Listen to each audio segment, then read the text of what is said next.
SC వర్గీకరణకు సంబంధించి అనేక అంశాలు తెరపైకి వస్తున్నటువంటి నేపథ్యంలో ఈ అసెంబ్లీ సమావేశాల్లోనే ఒక ఇనిషియేషన్ తీసుకొని ఖచ్చితంగా ముందడుగు వేయాల్సినటువంటి అవసరాన్ని కూడా గుర్తు చేస్తూ హనుమకొండ బీఆర్ఎస్ పార్టీ కార్యాలయంలో కూడా ఒక సమావేశం నిర్వహించబడింది. మాజీ డిప్యూటీ సీఎం తాటికొండ రాజయ్య గారు, అలాగే స్టేషన్ గణపూర్ మాజీ ఎమ్మెల్యే గారు ప్రస్తుతం మనతో ఉన్నారు.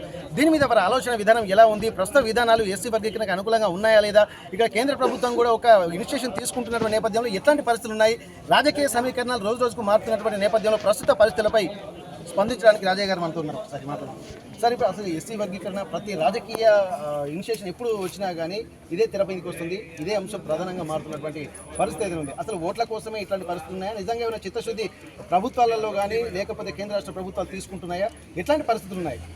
సో తప్పకుండా ఈరోజు ఎస్సీలను ఏబిసిడీలుగా వర్గీకరిస్తూ ఆర్డినెన్స్ తీసుకొచ్చి వెంటనే అమలు పరుస్తా దేశంలోనే మొదటి రాష్ట్రంగా తెలంగాణ ఉంటుందని దంపికలు పలకడం జరిగింది రేవంత్ రెడ్డి. ఇప్పటికే హర్యానా ఆల్రెడీ ఎస్సీలను ఏబిసిడీలుగా వర్గీకరిస్తూ వాళ్ళు తీర్మానం కూడా చేయడం జరిగింది. ఆల్రెడీ పంజాబ్లో తర్వాత తమిళనాడులో వర్గీకరణ అమలు పరచడం కూడా జరుగుతూ ఉంది. మన దగ్గర 4 సంవత్సరాలు అమలు పరిచిందే, ఇప్పుడు కొత్తగా చేసేది కూడా ఏం లేదు, అంటే అనుభవం లేదు, చేసేదానికి లేదనేది కూడా ఏం లేదు. అంతా సైంటిఫిక్ బేస్లో కేటగరైజేషన్ చేయడానికి అన్ని వనరులు కరెక్ట్గా ఉన్నాయి. అందులో జనగణన కూడా పూర్తిగా వస్తుంది. ఇక నీకు అడ్డంకం ఏం లేదు. దానికి నువ్వు స్పెషల్ ఆర్డినెన్స్ తీసుకురాని అవసరం లేదు. ఇప్పుడు నీ చేతిలో అసెంబ్లీ సమావేశాలు ఉన్నాయి. ఈ అసెంబ్లీ సమావేశాలు కనుక నువ్వు ఇట్లా బిల్లు పెడితే నువ్వు ఇప్పటిదాకా చేసిన పాపాలన్నీ కూడా కరిగిపోతాయి. ఈ సంవత్సర కాలంలో నువ్వు చేసిన పాపాలు, ఇచ్చిన హామీలు ఏమి చేయలేదు, నెరవేరదు కదా, ఇది ఒక్కటి చేస్తే. ఎందుకంటే ఇక్కడ నీకు ప్రతిపక్షాలు వ్యతిరేకంగా మాట్లాడే పార్టీ ఒక్కడు కూడా లేదు. బీఆర్ఎస్ పార్టీ నువ్వు బిల్లు పెట్టు, మేము సమర్థిస్తాం, బీజేపీ వాళ్ళు నిన్ను సమర్థిస్తారు, ఎంఐఎం వాళ్ళు సహకరిస్తారు, కమ్యూనిస్టులు నీతోనే ఉన్నారు. సో కాబట్టి అందరు కూడా ఏకగ్రీవంగా నీకు మద్దతు తెలియజేసే ఏకైక సింగిల్ ఎజెండా ఈ దండోరా 30 సంవత్సరాలు సాగించిన పోరాటం. అది ఏబిసిలుగా వర్గీకరిస్తే నీకంత గొప్ప పేరు వచ్చే అవకాశం ఉంది. ఎందుకు తాత్సార్యం చేస్తున్నావు? నీ వెనుక ఉన్న అదృశ్య శక్తులు ఎవరు? నువ్వేమన్నా పైసలకు అమ్ముడుపోతున్నావు? వివేకు ఈరోజు 1000 కోట్లకు ఎదిగున్నాడు. ఆయన కాంగ్రెస్ పార్టీలో ఉండి ఖర్గే ఏఐసిసి అధ్యక్షునికి వ్యతిరేకంగా, అదేవిధంగా పిసిసి అధ్యక్షుడు, తర్వాత ఈరోజు సీఎం అంటే అటు మహేష్ గౌడ్, ఇటు సీఎంగా రేవంత్ రెడ్డి, వీళ్ళందరికీ వ్యతిరేకంగా మాట్లాడుతున్నాం. నీకు నిజంగానే ఎస్సీలను ఏబీసీ చిత్తశుద్ధి కనుక్కున్నాయంటే వెంటనే దానికి వ్యతిరేకంగా మాట్లాడుతున్న వివేక్ వెంకటస్వామిని వెంటనే పార్టీ నుండి సస్పెండ్ చేయాలి. దాంతోపాటు ఎవరైతే ఎమ్మెల్యేలు మీ పార్టీకి వ్యతిరేకంగా పోయినలో చూసుకోవాల్సిన అవసరం ఉంది. లేదా వైఖరి చెప్పండి, మేము ఎస్సీలకు ఏబీసీలుగా వర్గీకరించలేం కాబట్టే అని అన్న ఒప్పుకోండి. సో కాబట్టి ఇంకా నాటకం అంటే 2 నాలుకల ధోరణిగా కుదరదు. సో వెంటనే స్పష్టంగా నువ్వు ఇచ్చిన ఏదైనా ముందు నిమిషంలో మాట్లాడతాడు. ఫస్ట్ స్టేట్ అవుతుంది, ఆర్డినెన్స్ తీసుకొస్తా, మొత్తము ఆఖరికి ఈ నోటిఫికేషన్స్లో కూడా ఉద్యోగ భర్తీ చేసే విషయంలో ఎస్సీలు ఏబీసీలుగా వర్గీకరించినాకనే భర్తీ చేస్తామన్నట్టు కూడా మాట్లాడింది. కానీ చెప్పేది ఒకటి, చేసేది ఒకటి. కాబట్టి ఇప్పటికి ఇంకా ప్రజలు నిన్ను నమ్మే పరిస్థితి లేదు. వెంటనే నువ్వు నిర్ణయం తీసుకొని వెంటనే అసెంబ్లీలో బిల్ పెట్టాలని డిమాండ్ చేస్తాను. ఓకే, మీరు చెప్తున్నట్టే ఇప్పుడు దాదాపు అన్నీ ఉన్నాయి, వడ్డించిన విస్తరిగానే ఇప్పుడు ఎస్సీ రిజర్వేషన్లకు కానీ ఎస్సీలకు తీసుకున్నటువంటి నిర్ణయాలకు సంబంధించినటువంటి అన్ని అనుకూలంగా ఉన్నాయని చెప్పి మీరు చెప్తున్నారు. మళ్ళీ ఎందుకు మీకు ఇంత అసందిగ్ధ పరిస్థితులు అవుతుందంటే ఇచ్చినటువంటి హామీలు నెరవేర్చలేకపోతున్నటువంటి బాధను కూడా చాలాసార్లు మీరు వ్యక్తం చేస్తున్నటువంటి పరిస్థితి, ఇది కూడా అందులో భాగంగానే అనుకోని మీరు ఇట్లా ప్రివెంటివ్ మెజర్ తీసుకుంటున్నారా? 100%. ఎందుకంటే ఇచ్చిన హామీలు ఒక్కడు కూడా నెరవేర్చలేదు.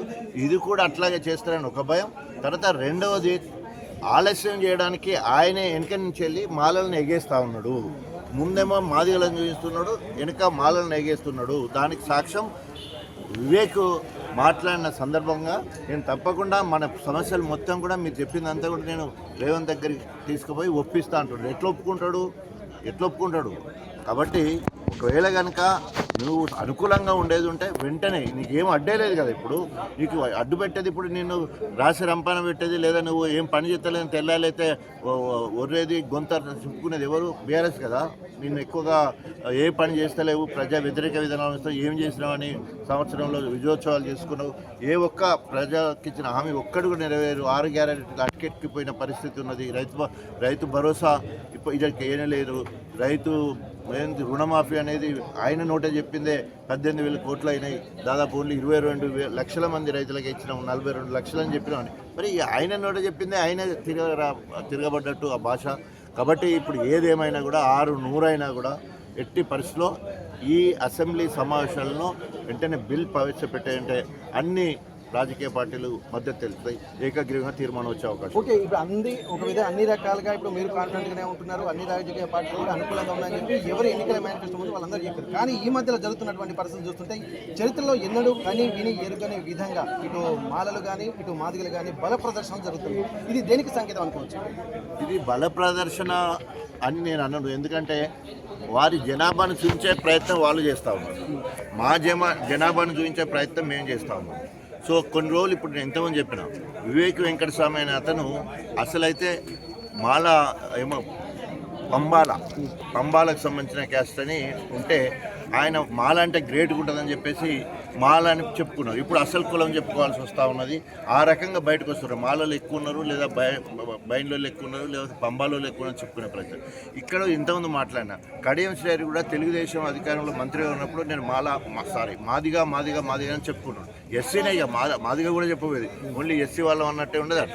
కానీ ఎప్పుడైతే క్యాస్ట్ ఇష్యూ వచ్చిందో మొన్న బీఆర్ఎస్ ప్రభుత్వంలో 2015లో నేను బైన్లో నేను చెప్పడం జరిగింది. అంటే బైన్లో ఉండి మాదిగా చెప్పుకొని జర పెద్ద కులం లెక్క పోజులు కొట్టే కార్యక్రమం చేశారు. సో కాబట్టి ఇట్లా అందరు కూడా ఈరోజు మేము కూడా ఏం చెప్తున్నాం, సమన్వయాన్ని పాటించండి, మాదిగ బిడ్డలారా సమన్వయం పాటించండి. కానీ జనగణలో మీరు మాత్రం తప్పకుండా ఉండాలి, మీ జనాభాను తప్పకుండా చూయించుకోవాలి. ఎక్కడ ప్రయాణాలలో ఎక్కడ పోయినా మన ఇంటికి వచ్చిన అధికారులకు సమాచారాన్ని ఇచ్చి, సో మన జనాభా ఎంతో చూసుకుంటే ఇప్పుడు అప్రమత్తంగా ఉండడం వల్లనే ఇప్పటికి 70% మాదిగలే ఉన్నట్టు తేలిపోయింది. సో మాదిగ ఉపకులాలకు సంబంధించి కాబట్టి ఎవరికి అన్యాయం చేసే ఉద్దేశం దీంట్లో లేదు. మాలలకు మేము వ్యతిరేకం కాదు. మాలలు ఎదిగిన మాలలు బీద మాలలను ఉసుగొలిపి ఈరోజు సమావేశాలు ఏర్పాటు చేస్తూ ఉన్నారు. సో వాళ్ళ ఉచ్చులో పడొద్దని చెప్పేసి చెప్తున్నాం. ఎవరైతే ఎస్సీలను ఏబిసిడి వర్గీకరణకు వ్యతిరేకమో వారు సామాజిక న్యాయానికి వ్యతిరేకం, వారు అంబేద్కర్ గారికి వ్యతిరేకం, అంబేద్కరిజానికి కూడా వ్యతిరేకం అని చెప్పేసి హెచ్చరిస్తారు. Okay, thank you sir. ఇప్పటి వరకు అయితే అన్ని రకాల అనుకూలమైన అంశాలు ఉన్నప్పటికీ కూడా కొంతమంది చేస్తున్నటువంటి రాజకీయ కుట్రల వల్ల ఒక అసందిగ్ధ వాతావరణం నెలకొంటుంది. ఇది ఎస్సీ వర్గీకరణకు జాప్యం జరుగుతుంది అన్నటువంటి ఒక సూచనలు చేస్తున్నారు. కాబట్టి ఇక్కడ 70% ఉన్నటువంటి మాదిగలు వారికి సంబంధించినటువంటి జనగణనకు సంబంధించి కూడా ప్రతి ఒక్కరూ ఖచ్చితంగా పాల్గొనాలి, బాధ్యతాయుతంగా వ్యవహరించాల్సినటువంటి అవసరం అయితే ఉంటుందన్నటువంటి ఒక సూచన కూడా చేస్తున్నారు.